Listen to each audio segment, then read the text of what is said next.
धूम्रपान आपके लिए हानिकारक है। ভৌতিক জগতে আপনাদের সকলকে স্বাগত জানাই। এখানে গল্প নয়, ভূতেদের জগৎ দেখানো হয়।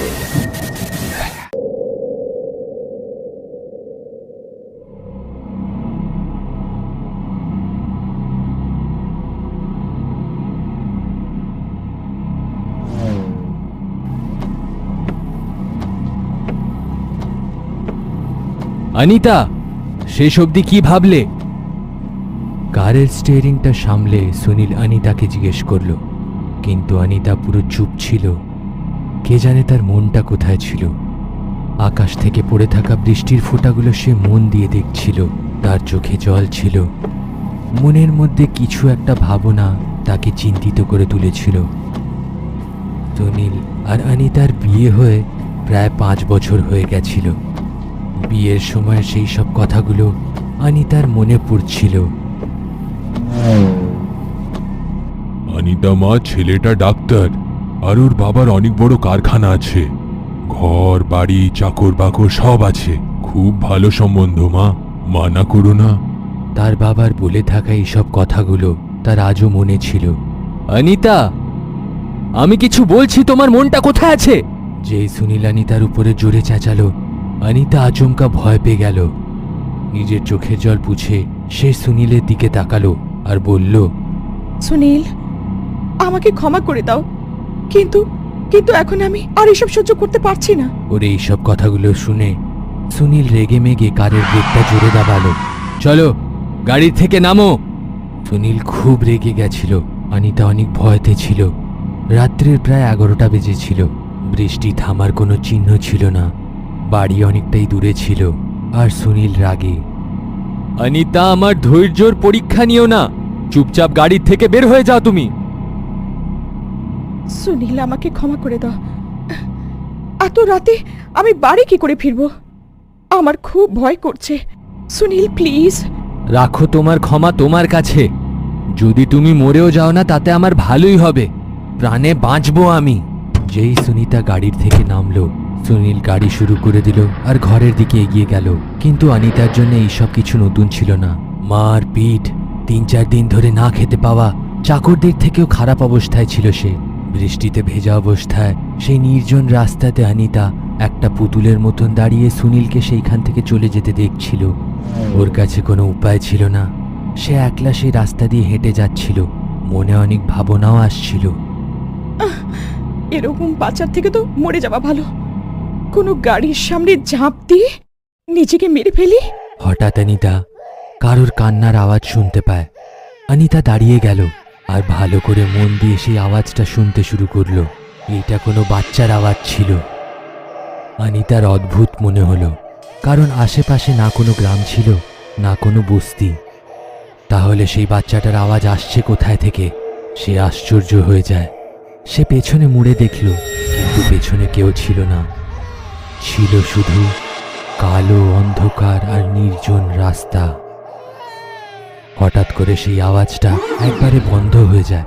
অনিতা আবার নিজের ঘরের দিকে এগোতে শুরু করে। তার মনে অনেক চিন্তা আসছিল। সে মনে মনে ঠাকুরের সঙ্গে লড়াই করছিল। হে ভগবান, আচ্ছা আমার কি ভুল ছিল? আমি এমন কি ভুল করেছিলাম যে আমার জীবনে এত নির্দয়ী লোকেরা এসে গেছে? এই স্ত্রীর জীবন থেকে তো মরে যাওয়াটা ভালো। অনিতা নিজের মনেই নিজের বাড়ির দিকে এগোচ্ছিল। কিছু দূর যাওয়ার পরে অনিতা একটা ব্রিজের উপরে আসে। সেই ব্রিজের তলা দিয়ে শহরের নর্দমার জল গিয়ে নদীতে মিশে যেত। নর্দমার জল খুব জোরে বয়ে যাচ্ছিল। হঠাৎ অনিতা কোনো বাচ্চার কান্নার আওয়াজ শুনতে পেয়ে, যেই আওয়াজটা সে আগেও শুনতে পেয়েছিল। এখন সে বাচ্চাটাকে খুঁজতে শুরু করলো। বাচ্চাটির আওয়াজ সেই ব্রিজের সামনে দিয়ে আসছিল। সে ঝুঁকে দেখার চেষ্টা করলো, তো একটা বাচ্চা নালীর পাশ দিয়ে হামাগুড়ি দিয়ে ব্রিজের উপরে ওঠার চেষ্টা করছিল। সে বুঝে গেল যে কেউ নিজের অবৈধ সন্তানকে নালীতে ফেলে দিয়েছিল। অনিতা সেই বাচ্চাটাকে নিয়ে ব্রিজের উপরে এসে গেল। বাচ্চাটি জোরে জোরে কাঁদছিল। হঠাৎ অনিতার মনে হলো তার পেছনে কেউ দাঁড়িয়ে আছে। সে পেছনে ফিরে দেখল, তো সে ভয় পেয়ে গেল। সাদা কাপড়, খোলা চুল, থেকে 13 বছরের একটি মেয়ে অনিতাকে দেখিয়ে যাচ্ছিল। অনিতা সেই মেয়েটির কাছে গিয়ে বলল, মা, তোমার নাম কি? আর আর এত রাতের বেলায় এখানে কি করছো? সেই মেয়েটি একদম চুপচাপ ছিল আর শুধু অনিতাকে দেখিয়ে যাচ্ছিল। যেই সে অনিতার কোলে সেই কাঁদতে থাকা বাচ্চাটিকে দেখল, তো সে নিজের চোখ বড় করে জোরে চেঁচালো। তার ভয়াবহ চিৎকার শুনে অনিতা খুব ভয় পেয়ে যায়। সেই মেয়েটি সেইখান থেকে জোরে ছুটে যায় আর ব্রিজের উপরে চড়ে সেইখান থেকে জলে লাফ দিয়ে দেয়। এই দৃশ্যটি দেখে তার আত্মা কেঁপে ওঠে। সাহায্যের জন্য সে এদিকে ওদিকে দেখছিল, তখন সে একটা কারের হেডলাইট দেখতে পায়। যখন সে কারের সামনে যায়, তার ভেতরে সুনীলকে দেখে সে অনেকটা নিশ্চিন্ত হয়। ভাঙা আওয়াজ নিয়ে অনিতা সুনীলকে বলল, সুনীল, সুনীল, এক্ষুনি একটা বাচ্চা মেয়ে ব্রিজের তলায় ঝাঁপ দিয়েছে। আর আর এই বাচ্চাটাকে কেউ নর্দমায় ফেলে চলে গেছিল। আর যখন সে নিজের কোলের দিকে দেখল, তখন সেইখানে কোনো বাচ্চা ছিল না। সুনীল আশ্চর্য হয়ে তার দিকে দেখছিল আর সে বলল, কোন মেয়ে কার বাচ্চা? কি উল্টো পাল্টা কথা বলছো তুমি? অনেক নাটক হয়ে গেছে, কিন্তু চুপচাপ গাড়িতে বসে পড়ো। ভয় ভয়তে অনিতা গাড়িতে বসে পড়ল। ব্রিজের উপরে যা হয়েছিল সেইটাতে অনিতা খুব ভয় পেয়ে গেছিল। প্রায় 1:30টার সময় দুজনে বাড়ি পৌঁছায়। সুনীলের বাবা রেগে মেগে সুনীলকে বলে, একে রাস্তাতে কেন ছেড়ে এসেছিলে, ইডিয়েট? এর যদি কিছু হয়ে যেত পুলিশ আমাদেরকে ধরতো। সেই রাত্রে অনিতার ঘুম আসছিল না। জ্বরে গা পুড়ে যাচ্ছিল তার। ব্রিজের উপরে যা ঘটেছিল সে সেইটা কাউকে বলতে চাইছিল, কিন্তু সেই ঘরে তাকে শোনার মতন কেউ ছিল না। পরের দিন সকালবেলা সুনীল তার মুখে জল ছিটিয়ে তাকে ঘুম থেকে ওঠায় আর বলে, মহারানীর মতন ঘুমাচ্ছ? সকালে 7টা হয়ে গেছে, আমি ক্লিনিকে যাব। সব কাজ শেষ করে অনিতা জল খাবার টেবিলে রাখে। তখনই সুনীলের মা সুনীলকে বলল, সুনীল, তুমি অনিতার সাথে কথা বলেছো? কথা তো বলেছি, কিন্তু মহারানী শোনার জন্য রাজি নয়। অনিতা, অনিতা! নিজের শাশুড়ির ডাক শুনে অনিতা সেইখানে দৌড়ে এসে যায়। কি হলো মা? তাহলে কি ভাবলে তুমি? অনিতার শাশুড়ির কথা শুনে অনিতার চোখে জল এসে যায়। সে হাত জোড়ো করে ওনাকে বলে, আমার এই বাচ্চাটাকে জন্ম দেওয়ার আছে শাশুড়ি মা। ছেলের চাহিদায় আপনারা 3 বার আমার অ্যাবর্শন করিয়েছেন, তাও আবার আমার নিজের স্বামী। নিজের সন্তানকে মেরে আপনাদের একটুও ভয় লাগে না? ভগবানকে ভয় করুন, ভগবানকে ভয় করুন। হয়তো ভগবান এটাই চান যে এই বাড়িতে মেয়ের জন্ম হোক। এরই মধ্যে সুনীল অনিতাকে একটা চড় মেরে দেয় আর তাকে টানতে টানতে গাড়ির মধ্যে নিয়ে গিয়ে বসিয়ে দেয়। তাকে গাড়িতে বসিয়ে নিজের ক্লিনিকে নিয়ে যায়। এখন কান্নাকাটি সব বন্ধ করো। আমার ক্লিনিকে আমি তোমার কান্নার আওয়াজ শুনতে চাই না। দুজনে ক্লিনিকে আসলো, তো সুনীল বলল, সিস্টার, অবর্শনের জন্য রেডি করো। স্যার, আজ আপনাকে অপারেশনের জন্য বাড়ি যাবার ছিল। কাল আপনার সাথে এই ব্যাপারে কথা হয়েছিল। ও মাই গড, 11টা বেজে গেছে, আমি তো ভুলেই গেছিলাম। ঠিক আছে, তুমি ম্যাডামের খেয়াল রেখো। এরই মধ্যে সুনীল সেইখান থেকে বেরিয়ে পড়ল।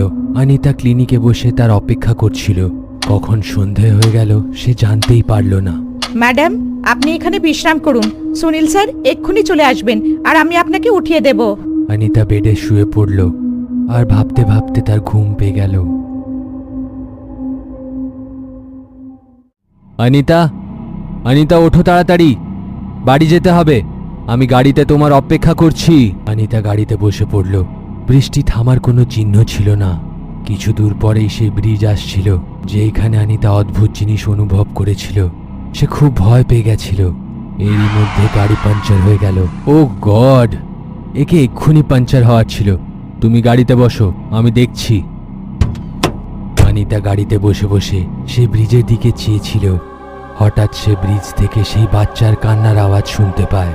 সে সঙ্গে সঙ্গে গাড়ির থেকে নেমে পড়ল আর দেখল কাল রাতে সেই বাচ্চাটা হামাগুড়ি দিয়ে তার দিকে আসছিল। তাকে দেখে অনিতার প্রাণ বের হয়ে যাচ্ছিল। সে বুঝতে পারছিল না যে সে কি করবে। সে সুনীলকে ডাক দিল। সুনীল, সুনীল, সুনীল, কোথায় তুমি? সুনীল, সুনীল!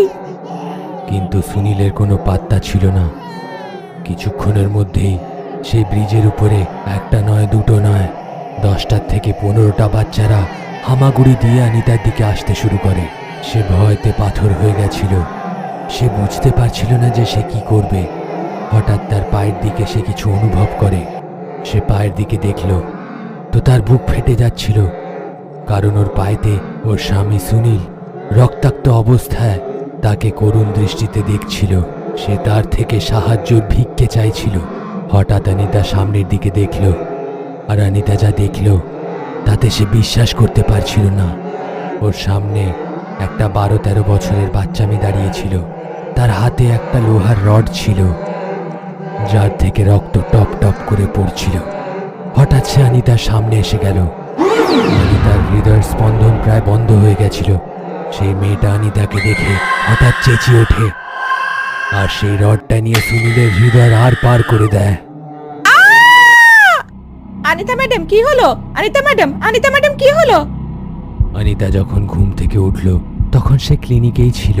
অনিতা মনে মনে বলল, বাপরে, কত ভয়ানক স্বপ্ন ছিল। অনিতার স্পন্দন এখনো অনেক তীব্র গতিতে চলছিল। নিজেকে সামলে সে সিস্টারের দিকে দেখল।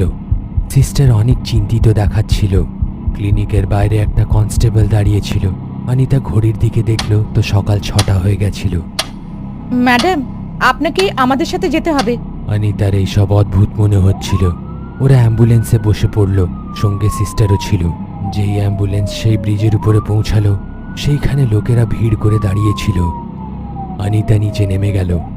কিছু দূরেই সে দেখতে পেল সেইখানে সুনীলের গাড়ি দাঁড়িয়েছিল, আর কারের একটা টায়ার পাঞ্চার ছিল।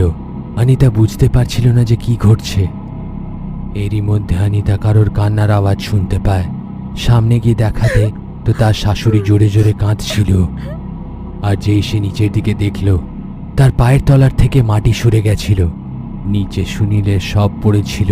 কেউ তার হৃদয়তে লোহার রড ঢুকিয়ে দিয়েছিল, ঠিক অনিতার স্বপ্নের মতন। সে শুধু দুঃখপূর্ণভাবে সুনীলের সবটাকে দেখছিল।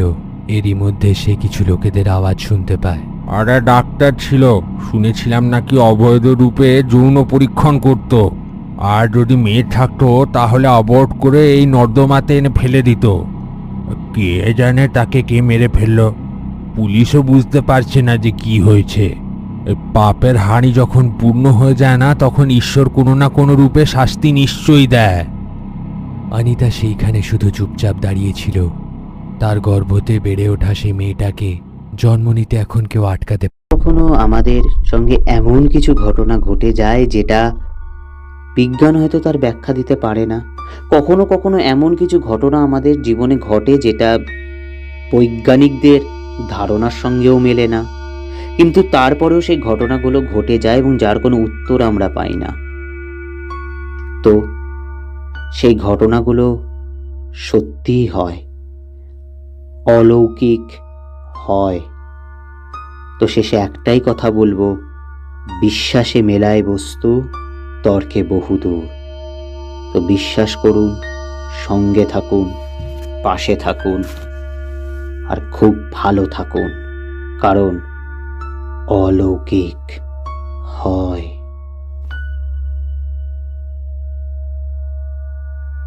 ভৌতিক জগৎ কোনো কুসংস্কারকে প্রমোট করে না।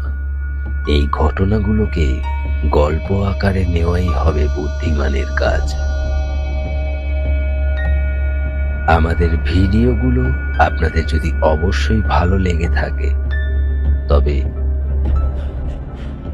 ভূতের জগতে সত্যি সত্যি প্রবেশ করতে হলে আমাদের চ্যানেলটিকে সাবস্ক্রাইব করে রাখবেন, সাথে থাকা বেল আইকনটি প্রেস করে দেবেন। আমাদের হোয়াটসঅ্যাপ গ্রুপে যুক্ত হতে চাইলে ডেসক্রিপশন বক্সে বা কমেন্ট বক্সে আমাদের হোয়াটসঅ্যাপ গ্রুপের লিংক আছে, সেখানে গিয়ে জয়েন করে নিতে পারেন।